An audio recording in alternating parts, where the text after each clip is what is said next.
facilitada y el transporte activo. ¿Sí? Y de la filtración, porque así se la pregunta, que más de la mitad no ha contestado bien.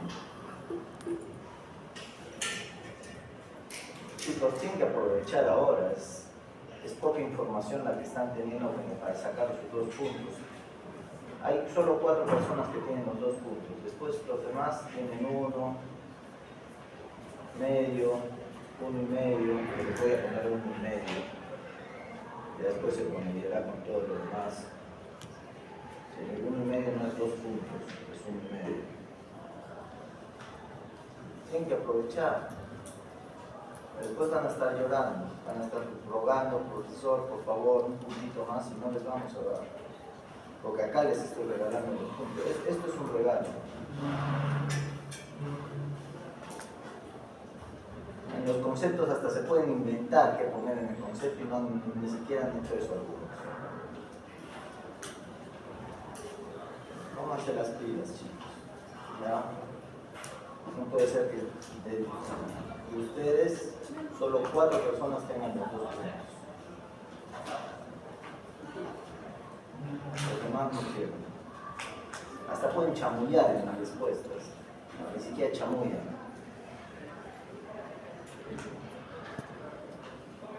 Bien, entonces habíamos visto la difusión activa, la pasiva, la facilitada, el transporte activo. Y les había dicho que además de la filtración habría la endo y exocitosis, ¿no es cierto? Acá tenemos la difusión pasiva, de una zona de mayor concentración a una de menor concentración, pasa directamente, ¿sí? La difusión facilitada es facilitada por cotransportadores, tampoco usa ATP, va de una zona de mayor concentración a menor concentración. El transporte activo va de una zona de menor concentración a una de mayor concentración con transportadores carriers. ¿Qué características tienen estas dos? De que se saturan, ¿sí?, los receptores y llega un punto en que ya no pueden pasar más droga. ¿Sí?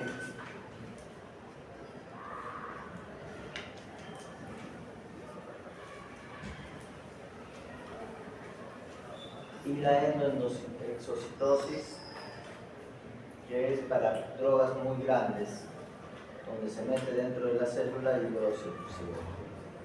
Bien, ¿qué factores influencian la absorción de una droga? Vamos a tener 9 factores que influencian la absorción de una droga.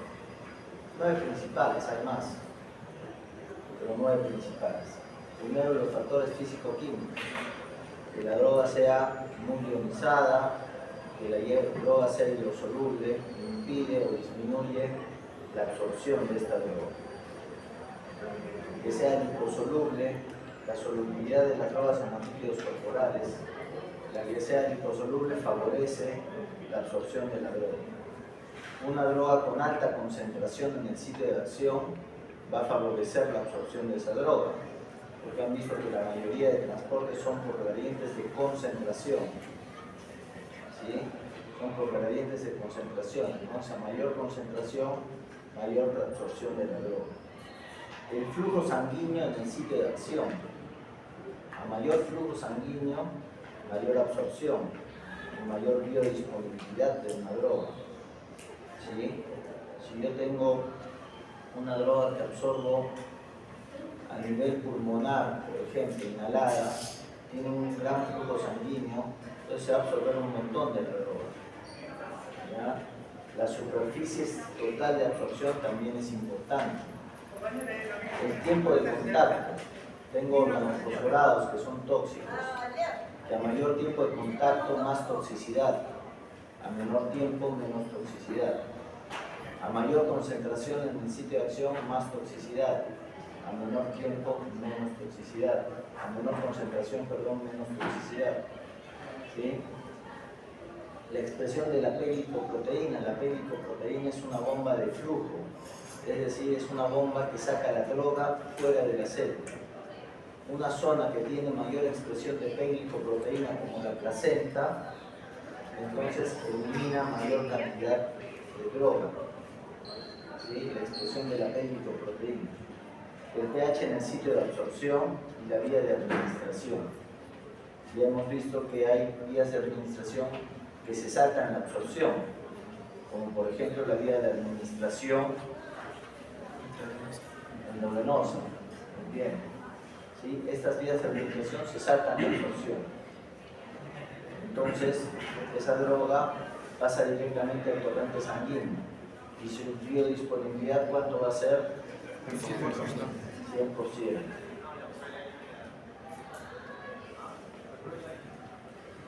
Entonces, ¿qué es la biodisponibilidad? Es la cantidad de droga que llega al torrente sanguíneo, ¿sí? A la circulación general, no al torrente sanguíneo, porque la circulación corta también es torrente sanguíneo, pero llegan a la circulación general. Entonces, esa es la biodisponibilidad, la cantidad de droga que luego de ser administrada por cualquier vía llega a la circulación general. ¿Ya? Acá tenemos la fórmula que va a ser la administración oral sobre el inyectado por 100. ¿Sí? Sobre la concentración oral sobre la concentración del inyectado por 100. Ese va a ser la biodisponibilidad. ¿Ya? ¿Qué factores influencian la biodisponibilidad? Básicamente los factores físico-químicos y el metabolismo del primer paso.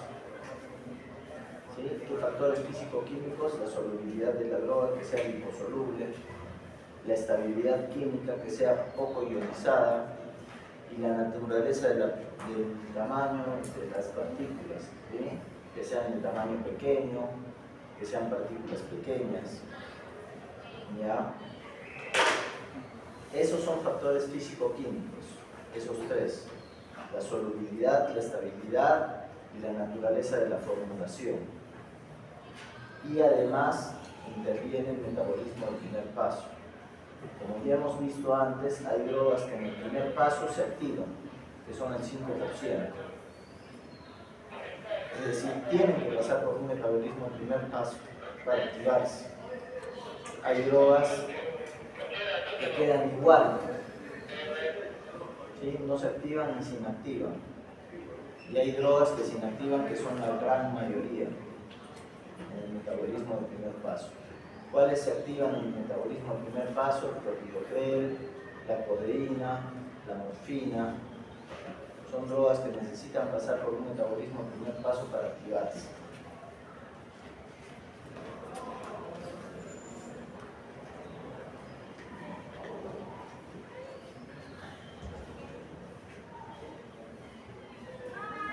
Las drogas administradas que entran directamente a la circulación sanguínea y carecen de absorción. Son drogas que no se absorben, pasan directamente a la circulación sanguínea. Las drogas que se administran por vía oral van a ir a la circulación portal, van a sufrir un metabolismo al primer paso y recién ahí van a ir al resto del organismo. ¿Qué es bioequivalencia? Creo que es un medicamento que tiene la misma composición que otro, tiene la misma farmacodinámica, pero creo que varía, no recuerdo. Pero tiene el mismo proceso. Esos son los mismos medicamentos que tienen la misma biodisponibilidad al final de cuentas, ¿sí? Por ejemplo, si yo compro un ciprofloxacino genérico y su biodisponibilidad es del 85% y compro uno de marca y la biodisponibilidad es del 85%, son bioequivalentes. ¿Sí? Si compro uno de marca y la biodisponibilidad es del 85% y uno genérico y la biodisponibilidad es del 50%, no son bioequivalentes. Mucho más potente va a ser el de marca. ¿Sí? Entonces tú vas a preferir comprar el de marca.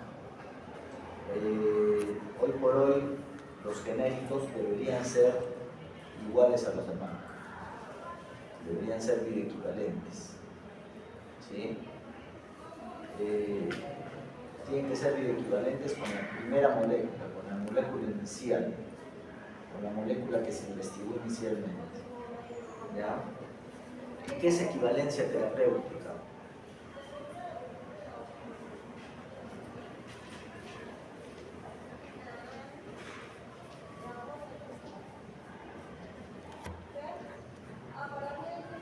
¿Alguien sabe qué es una equivalencia terapéutica? Es que dos medicamentos, ya sean iguales o diferentes, tienen el mismo efecto en el organismo. Por ejemplo, yo doy 20 miligramos de furosemida y además le doy 25 de hidroclorotiazida a otra persona, ¿sí? Y con los dos consigo de que se orine 1500 centímetros cúbicos. Entonces tiene una equivalencia terapéutica. Terapéuticamente he conseguido lo mismo. ¿Sí? Yo doy 1 gramo de paracetamol y 500 de metamizol. Tienen una equivalencia terapéutica a esas dosis. ¿Sí? Los dos me bajan la temperatura, me bajan la fiebre. ¿Sí? Son equivalencias terapéuticas. ¿Ya? Pueden ser drogas de diferente composición, pero que producen el mismo efecto, el efecto que nosotros queremos. Puedo dar 75 de diclofenaco o 60 de ketorolaco para calmar el dolor. Y ambos lo calman en 7 minutos. Entonces son equivalentes terapéuticamente. ¿Sí? Eso es equivalencia terapéutica. Bien.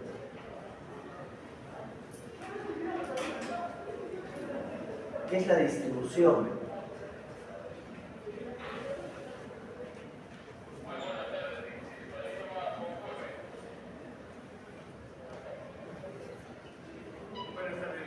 Ya hemos visto absorción.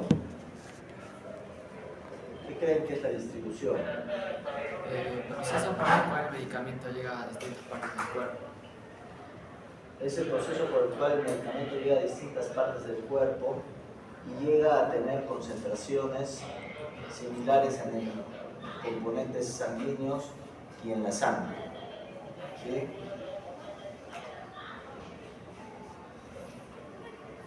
Existen 3 fases de distribución, ¿sí? Que tienen que ver con el flujo sanguíneo a diferentes partes del cuerpo. ¿Sí? La primera fase es en la cual la droga va a los órganos vitales, al corazón, al cerebro, al pulmón. La segunda fase, la droga pasa por órganos intermedios de menor flujo sanguíneo, como el intestino, el hígado, el vaso. Y la tercera fase es que la droga pasa a otros órganos, como la piel, el tejido graso, ¿sí? Y ahí se empieza a depositar, ¿ya? Entonces las fases de distribución van a depender primero del flujo sanguíneo, segundo de la permeabilidad capilar que haya, tercero de la unión a proteínas plasmáticas, de que sea liposoluble y del tamaño, ¿sí? Se dan cuenta de que el tamaño, la lipohidrosolubilidad son importantes, muy importantes en toda farmacología. ¿Sí? Esas características físico-químicas que hacen que una droga se absorba mejor, que sean poco ionizadas, que sean liposolubles, ¿sí? Que sean pequeñas. Entonces esas características hacen que una droga se absorba mejor. Luego vamos a tener el depósito de drogas. ¿Sí? Tenemos depósitos de drogas como las proteínas. La albúmina se va a unir a proteínas a drogas ácidas, ¿sí? Y la globulina a drogas básicas o a bases. ¿Sí? Este depósito de drogas está casi siempre, y es importante tenerlo en cuenta cuando uno ve la farmacocinética y la farmacodinámica de una droga. Por ejemplo, yo tengo 3.6 de albúmina, que es lo normal, y le doy al paciente warfarina. 2 y el 5% de esta droga va a estar libre. Quiere decir que entre el 95 y el 98% va a estar unida a la albúmina. ¿Sí? Entonces solo ese 2% de droga va a hacer efecto. Y una vez que haga efecto se va liberando de la albúmina poquito a poco y sigue haciendo su efecto en el tiempo. ¿Sí? ¿Qué pasa si yo tengo 2 de albúmina? Entonces toda esa droga que se une puede llegar a ser el 98%, pero va a quedar más droga libre, porque tengo casi la mitad de albúmina. ¿Sí? Entonces esa warfarina va a estar más libre y va a hacer más efecto. Y esa droga puede producir sangrado, no solo anticoagulación, sino sobreanticoagulación. Y eso produce sangrado. Y el paciente se nos puede desangrar, hacer una hemorragia digestiva, hacer un sangrado intracerebral. ¿Ya? Entonces hay que tener mucho cuidado. Hay que tener mucho cuidado y saber más o menos cuánto está. Van a ser, otra de las cosas importantes es la cantidad de sitios de fijación. Si yo estoy utilizando múltiples drogas, es decir, además de warfarina, estoy usando carbamazepina porque el paciente convulsiona, y además estoy usando fenitoína porque ese paciente convulsiona, entonces disminuyen los sitios de fijación, por ende voy a tener más droga libre y va a hacer más daño. Entonces cada vez que yo quiero iniciar una droga tengo que ver las características que tiene la que ya está recibiendo el paciente para no sobredosificar a ese paciente con esa droga. ¿Sí?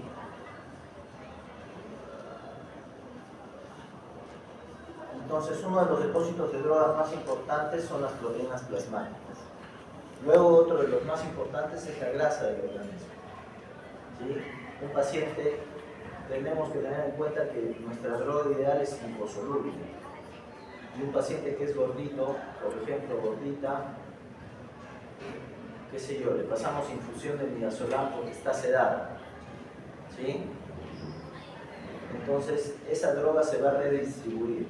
¿Qué quiere decir eso? Que una vez que baje los niveles en la sangre, lo que está en el tejido graso que se ha acumulado va a ir pasando nuevamente a la sangre y va a hacer que esa droga dure en el tiempo. Por ejemplo, yo a un paciente que es flaquito, que no tiene grasa, por ejemplo que tiene VIH, le paso midazolam en infusión. Se lo quiero suspender para ver cómo está su estado de conciencia o su sensorio, cualquiera de los dos. ¿Sí? Y se lo suspendo y más o menos a los 15 minutos empieza a despertar el paciente. ¿Sí? Porque no tiene reserva de droga, no hay tejido graso. Pero un paciente que es gordito, yo quiero hacer lo mismo. El paciente pesa 107 kilos y mide 1,72 m. ¿Sí? O sea, tiene sobrepeso. Yo le quito la droga y el paciente se va a despertar más o menos a las 15 horas. Porque hay droga en el tejido graso que sigue saliendo y lo sigue sedando. ¿Sí? Para eso sirven los depósitos de droga. Tienen algunos beneficios, pero también tienen algunas cosas malas. ¿No? Por ejemplo, yo no quiero esperar 15 horas a que el paciente despierte. Quiero esperar 15 minutos para ver cómo está. ¿Sí? Otro depósito de drogas, fuera de las proteínas y de la grasa, son las células, los leucocitos. ¿Sí? Por ejemplo, en los macrólidos, nosotros tenemos que a un paciente que tiene una faringitis aguda, normalmente le damos amoxicilina por 7 a 10 días. ¿Sí? Que no se depositen en las células en ningún lado. Pero este paciente además es alérgico a la penicilina, le podemos dar macrólido, que es la citromicina. La citromicina se deposita en las células, sobre todo en los leucocitos. ¿sí? Y solo le doy 3 dosis. Ustedes dirán, doctor, pero son 7 días, de 7 a 10 días, si no, le doy solo 3 dosis porque eso sirve para acumular en las células y que poco a poco se vaya liberando. Y el efecto de esa droga va a durar de 7 a 10 días. Por eso se da solo 3 dosis. ¿Sí? Entonces es importante saber qué drogas se depositan en el tejido graso, en las células, en las proteínas, para saber cómo vamos a hacer cuando tengamos que dar otra opción o tengamos que agregar otra droga. Luego en la distribución tenemos el pasaje a órganos que están protegidos, como por ejemplo son el hígado, el sistema nervioso central y la placenta, que en realidad la placenta no está tan protegida, casi todo pasa a la placenta. Lo que tiene la placenta es más expresión de la péptidoproteína, es decir, entra droga y sale también, muy rápido. ¿Sí? Porque la péptidoproteína son bombas de flujo. Pero en general la placenta no es una buena barrera. La barrera placentaria realmente es una barrera más teórica que práctica. ¿Sí? Y poco a poco se va demostrando que casi no sirve, que casi todo pasa. ¿Sí? Solo las moléculas, solo es una barrera importante contra moléculas de gran tamaño. Contra moléculas de gran tamaño sí es una barrera. ¿Ya? Luego tenemos la barrera hematoencefálica. ¿Sí? Esta, por ejemplo, es una estructura endotelial en las células del hígado. Y acá vemos, bueno,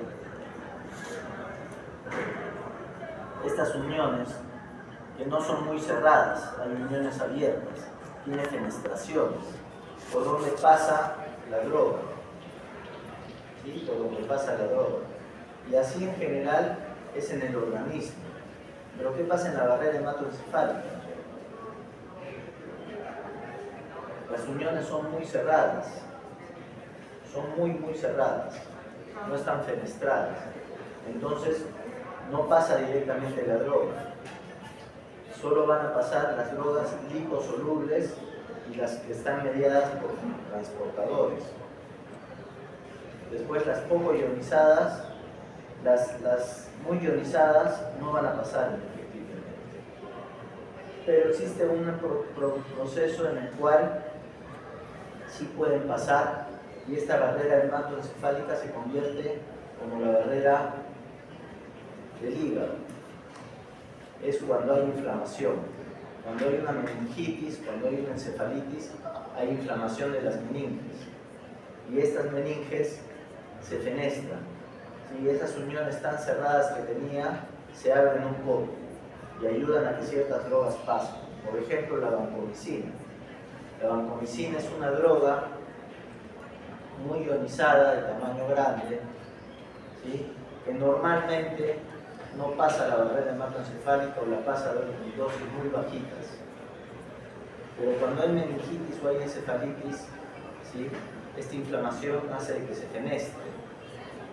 ¿Sí? Y al fenestrarse pasa la droga a través de la barrera hematoencefálica y actúa en el sistema nervioso central. Pero siempre hay que darle una ayudadita. Siempre a todas estas drogas para infecciones del sistema nervioso central o para tratamientos del sistema nervioso central hay que aumentarle la dosis para que haya más concentración en el sitio de acción y pueda pasar más droga a una cantidad que sea realmente importante para poder combatir el germen que está en el sistema nervioso central. Y como les dije, la barrera placentaria que básicamente es un mito, no sirve para nada, ¿sí? Casi todo pasa a través de la barrera placentaria, excepto las moléculas de gran tamaño.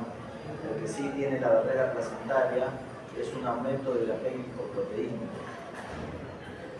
Y al aumentar esta péptidoproteína hay bombas de flujo. ¿Sí? Miren que lo estoy repitiendo varias veces. Ya si después no lo contestan, ya es problema de ustedes. Después vamos a ver la redistribución de la droga, que es la salida de la droga de su sitio de acción a otras células donde se va a almacenar. Y desde esas células donde se ha almacenado, redistribuirse al organismo una vez que vayan bajando. Van a depender de la liposolubilidad, que ya lo hemos visto, ya lo hemos explicado hace un rato. El volumen de distribución es el volumen que se requiere para contener la totalidad de la droga en el organismo a la misma concentración que la que está en el plasma. ¿Ya? Es el volumen que se requiere para contener la totalidad de la droga en el organismo a la misma concentración que en el plasma. Ese es el volumen de distribución. ¿Sí? Tenemos compartimentos líquidos, generalmente, que son la mayoría, ¿sí? Que se distribuyen de esta forma, como ya les han enseñado en fisiología, supongo que les han enseñado así, que tenemos 42 litros, una parte es volumen intracelular, otra es extracelular, ¿sí? De eso es el volumen intersticial y el volumen plasmático. ¿Ya?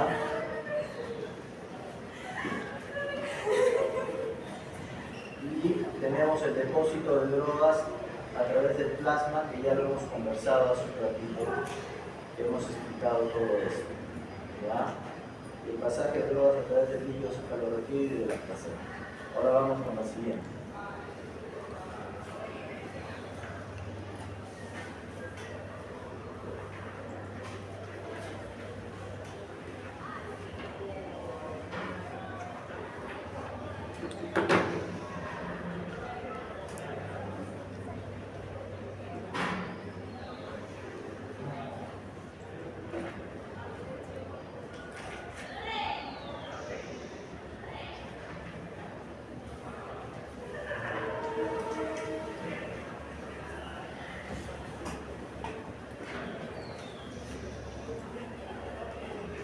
Luego vamos a tener de la absorción, luego la distribución, tercero vamos a tener el metabolismo y por último la excreción de las drogas en el plasma.